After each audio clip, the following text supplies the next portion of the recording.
We've got ones that can see. Welcome, everybody, to today's show. I really tried to hold back from talking about this story revolving around Austin Metcalf and Carmelo Anthony, no relation to the basketball player, right? Might as well be Joe Glass versus George Glass. But this story has gotten shoved down everyone's throat. It's the big story everyone's talking about. It's the big distraction, of course, that they've created to keep people from paying attention to what's really going on. Things that the United Nations are doing, obviously the things that Trump is doing. Everyone's focusing on this. They're focusing on their own 401k, not even realizing what's happening with the dollar and what these trade wars really can mean in the long run of bringing in a digital currency. This story, of course, conveniently came out right as all of this stuff started. And you could look at news stories and obviously you could ask yourself, well, are these even real in the first place? That's what you should be asking yourself. Is it even a real story? Are these people even real? The majority of people don't ask that question because all it takes for them to believe it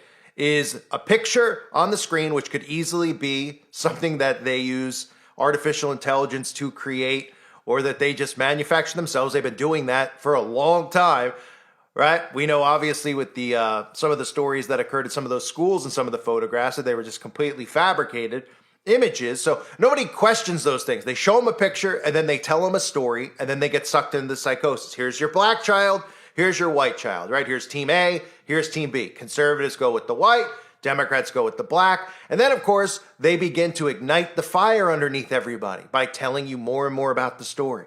Putting the mother and the brother on national television, where I'll show you later in the video, which is quite alarming, the level of degree that we're seeing with some of our victims' families this day and age. And we'll get into that momentarily. But what we need to talk about first is, number one, when you see a news story and you keep hearing about it, obviously you should start looking at the narratives around it. And the narratives here are very convenient, right? Black versus white, left versus right.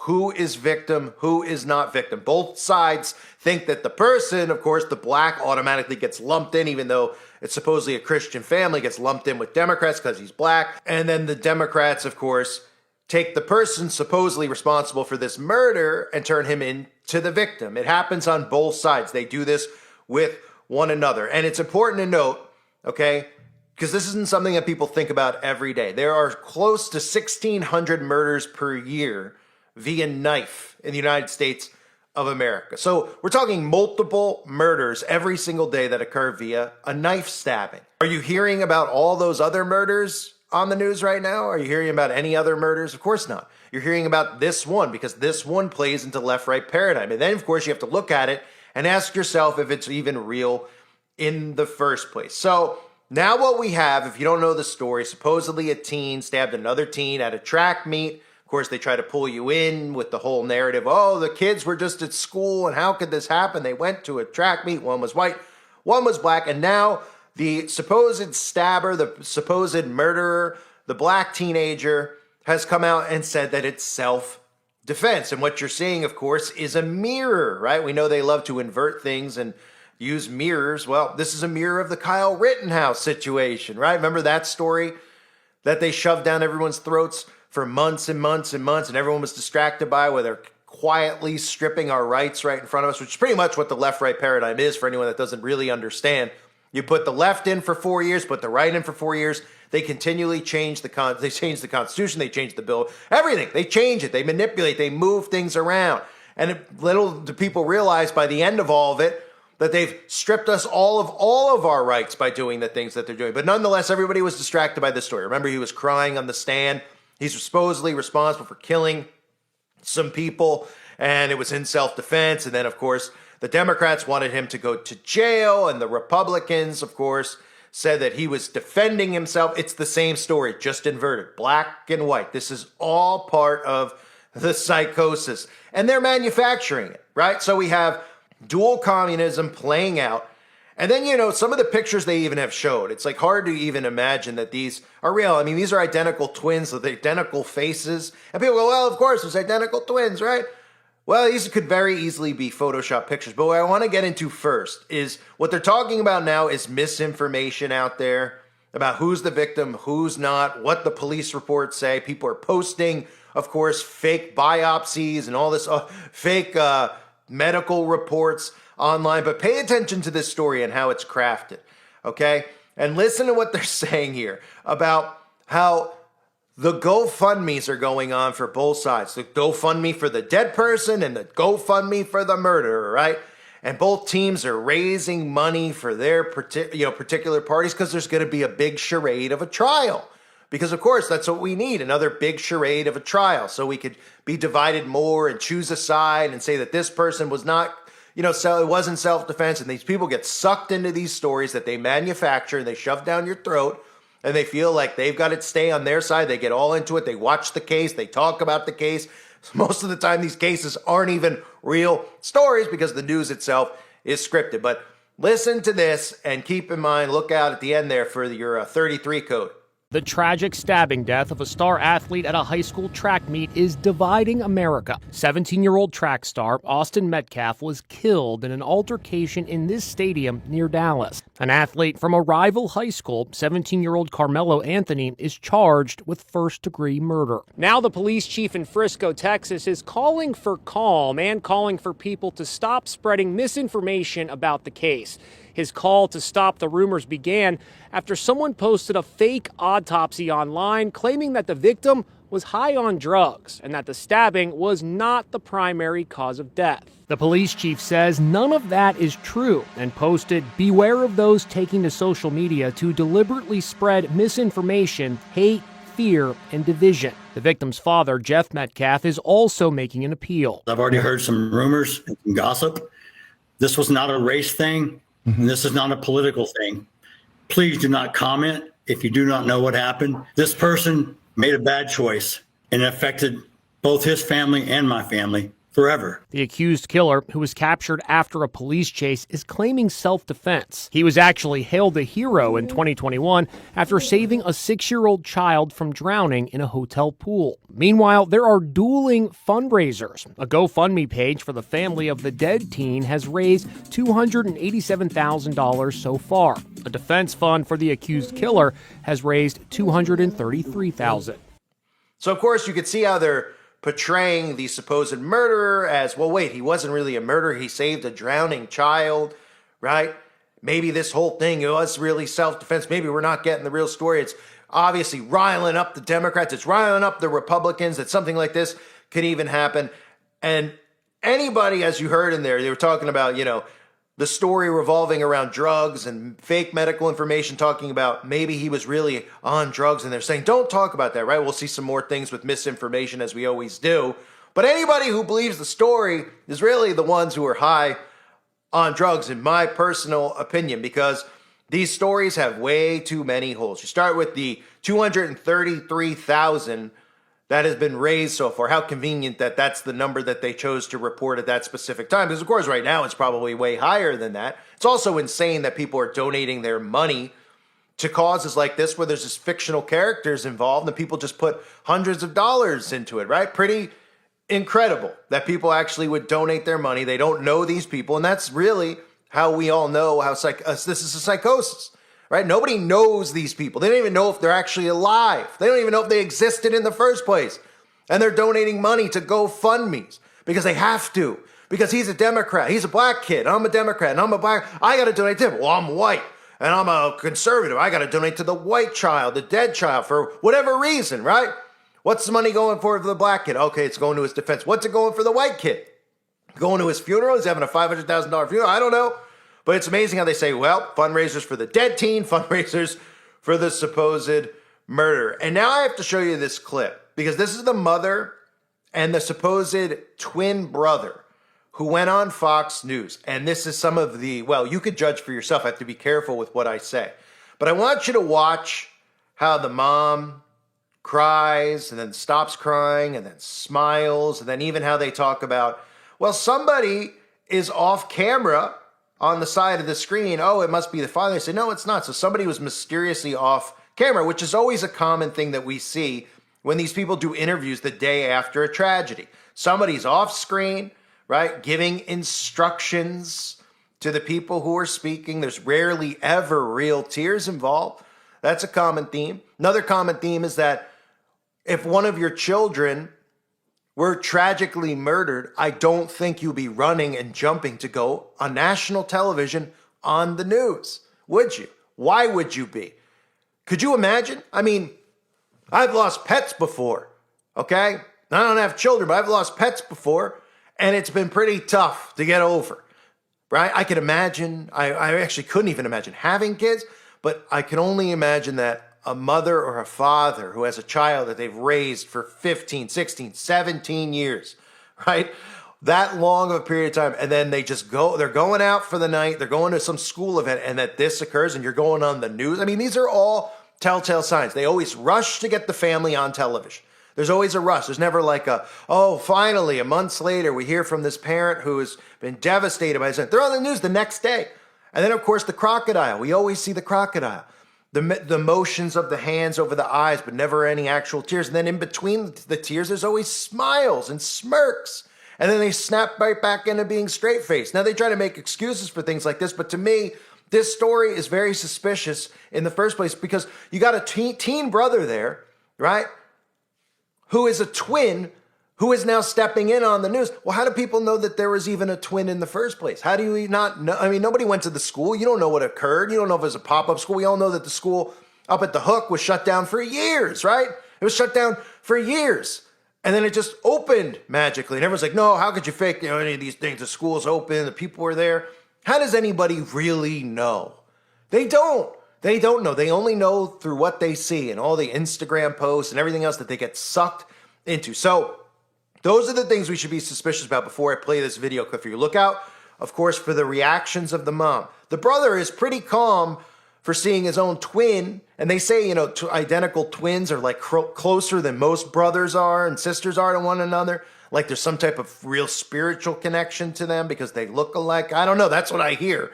And for him to be the one who was pressing on him and he felt his wound and was right next to him while it all happened, seems pretty composed, right? And she seems pretty composed other than when she's trying to turn her face away from the camera. So look at some of this odd behavior. Even the newscaster, who we all know, these news anchors are obviously Tavistock government assets who are trained to do this, to do these types of interviews. Even him with the fake tears and holding back tears. I mean, it really is incredible that people buy into this stuff because the acting level is so poor. But take a look at this entire production that was put out by Fox News, and you decide for yourself if it looks a little bit suspicious. With murder. Joining me now is Austin's mother, Megan Metcalf, and his twin brother, Hunter. Megan, Hunter, thank you for being with me today. I can't imagine how difficult of a day, and I have to start with how sorry I am of what you're going through this morning, this afternoon. I think I'd like to just start, I'd love to just start with tell me about Hunter. If you could, Megan, tell me about your son.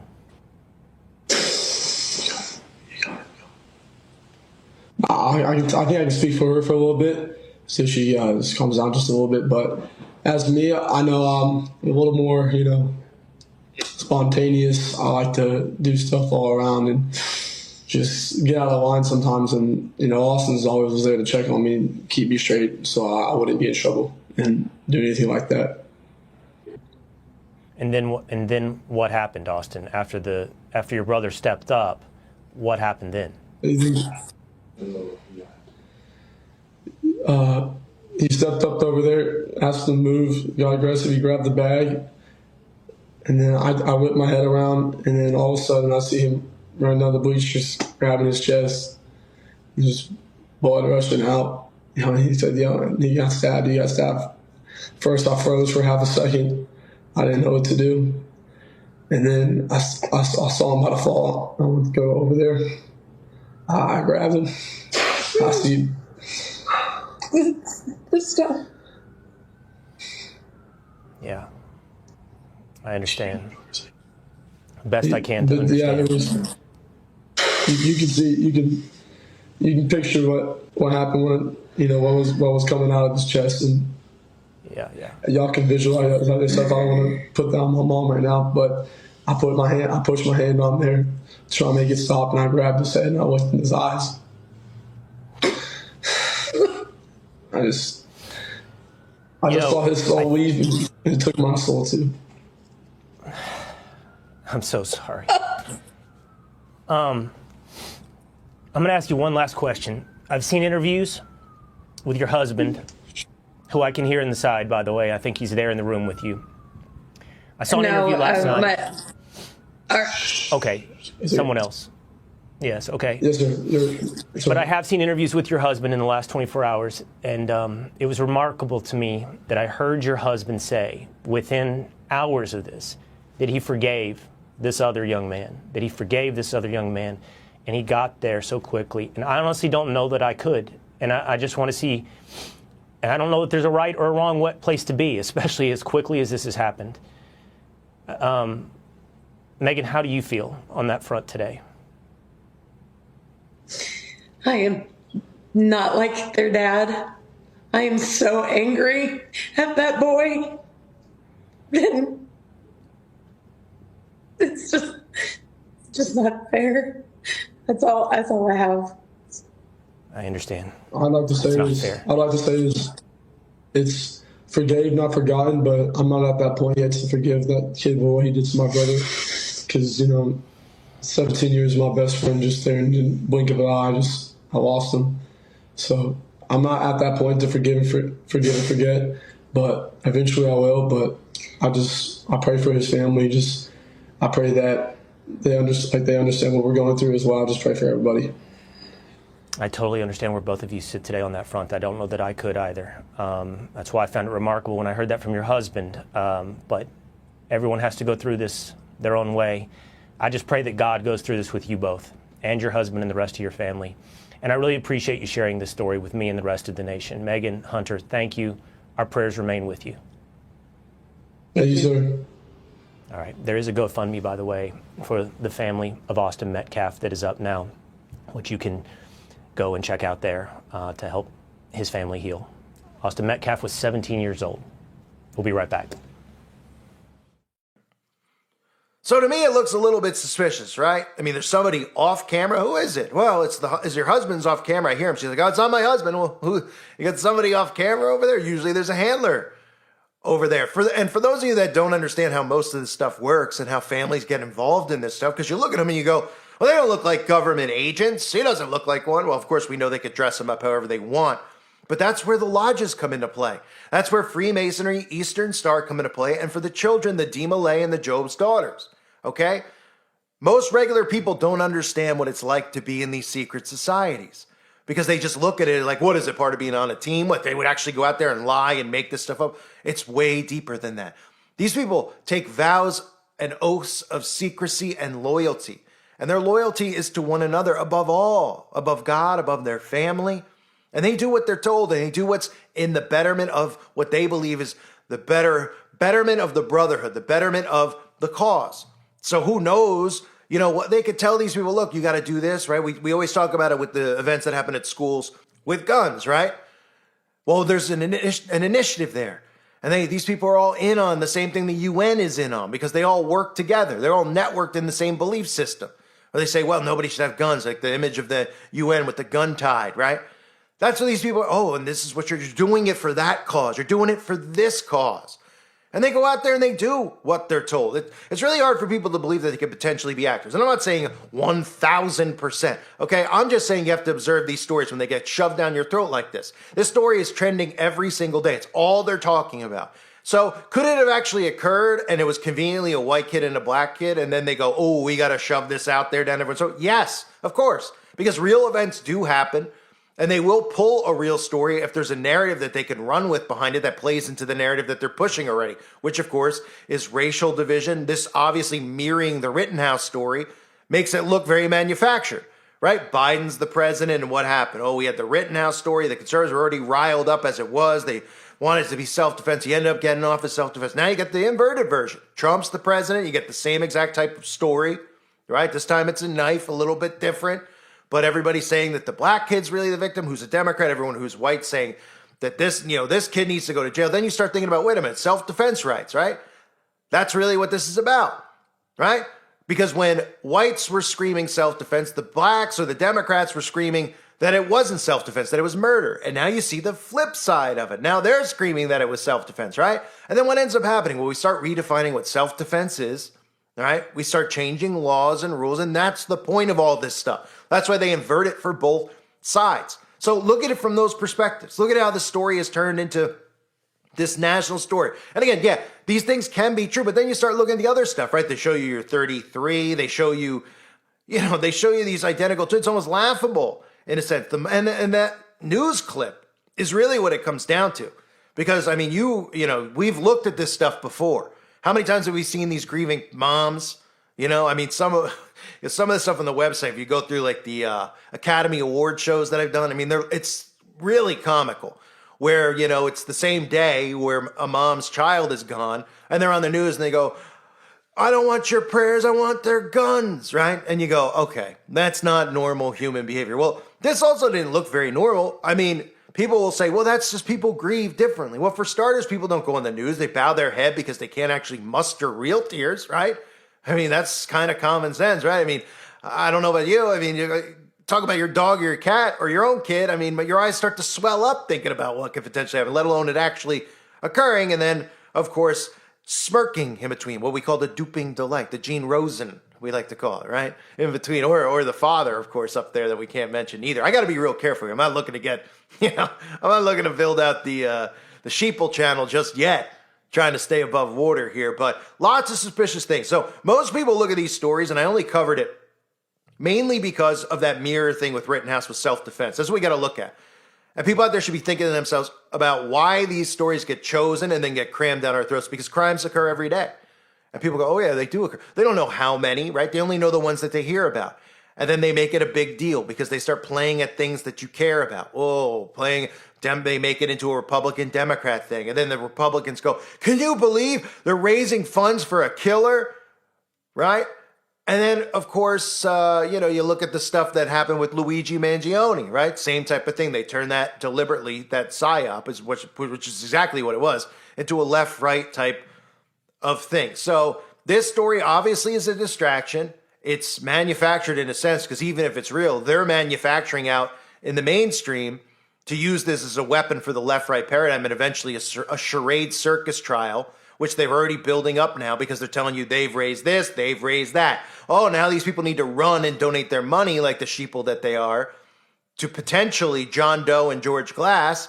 They're going to go home and they're going to donate because that's their team, and then they're going to wait for the trial, and then they're going to watch the trial, and they're going to go talk to their friends about the trial. Then they're going to try to investigate it themselves and say, if he came in from this angle, was it self-defense or was it not? Because that's really what they do to these people. They take the news, they simulate it, they script it, and then these people believe it's real, and they get so invested in it, they think they know these people. Oh, did you know so-and-so was, my kid goes to the track meet. My kid's in track. I can relate. Oh, okay. So now you're in, right? Because your kid goes to track. But I've touched a track before. Does that mean I should be sucked in it? Oh, yeah, I can relate to this. My kid went to school. My kid goes to school. I can relate to this, right? They just start getting sucked in. They don't realize they're being manipulated.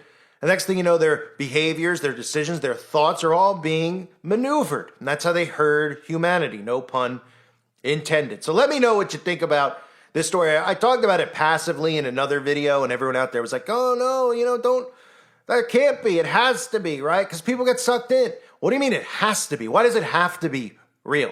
Why does any of it have to be real? I mean, conveniently, you get the twin brother here showing up on the news. He was going out of his way to talk about himself and how he's different from his brother. So they're building something up in your mind. I think, oh, he's the opposite of his brother. Or was he just going out there trying to say, hey, let me build a character out of this invisible brother of mine, so people out there go, oh yeah, that's what he's like, right? But it could have been the same kid, right? You don't know if a twin existed. Are you on the ground there? Do you know who was there, and how do you know anyone that's interviewed is even real either, right? But people don't know about the secret societies and how these kids are groomed at a young age, and Rainbow Girls and Job's Daughters. And I know it sounds crazy to people who are new to this, but this is the world we live in, okay? There are people who have weaved a web inside of all of our towns and network with one another and conspire, and they conspire against us. So why wouldn't you take the news and use it as a weapon against people to manipulate their thoughts and their feelings and get them to do something they don't want to do, get them divided, which is the name of the game, divide and conquer? Of course you would use it as a weapon. It's the number one weapon there is. It's called the news, and they use it against you. Why wouldn't they manufacture stories? Why is that out of the realm of possibility? And even if the stories are true, people out there shouldn't get sucked into the stories the way that they do, but somehow they do. It's like watching a soap opera. It's incredible. And then when you tell them it could be fake, oh, they can't hear that. They can't have that. Oh, that's hurtful. That's hateful, right? And of course, they only think that because that's the stuff that happened with Alex Jones. They want people to think, well, you question the news? Oh my gosh, that's disgusting. You got to pick a side. Pick the side of the black kid or pick the side of the white kid. Questioning the news, questioning if it's real, that's sick. They'll both agree on that. They'll hear this. They're both people who are sucked into this on both sides will say, that's sick that you're even questioning if these are victims or not. Well, how do you know? Oh, they can't make that stuff up. Yeah, well, you don't know what these people teach in their lodges. It's pretty sick, the stuff they teach and how they blackmail one another and the rituals they go through, right? Like locking each other in coffins and holding swords up to one another's throats and threatening death if they ever break their vow of secrecy that they have, you know? And then, of course, as they go through more and more rituals, they have to do disgusting things in front of one another. And they hold it against one another for blackmail purposes. So nobody understands how they think. They think that these lodges are like frat houses, but they're not. So I got to be careful with this video, so I'll just kind of stop there, but I'll let you decide for yourself. At the very least, you don't have to agree with me, but you got to look at it and say, it's a little suspicious. The behavior itself is very suspicious. Could it be real? Sure, of course it could be real. But if it is real, can't you see the psyop that at least came after the fact, what they're doing and how they're mirroring the Rittenhouse story with that self-defense thing tagged right onto it, and how the team that was once rooting and saying self-defense is now saying murder, murder, and the other side that was saying murder, murder is now saying self-defense, right? It's incredible. These people don't see anything. They don't remember anything. They don't, they just believe in the news, they believe in the stories, and they let it bother them so much like they think they know these people. It's incredible. The psychosis is real, ladies and gentlemen. Welcome to 2025. I thank everybody for being here. Hope you're all doing well. God bless you and your families as always.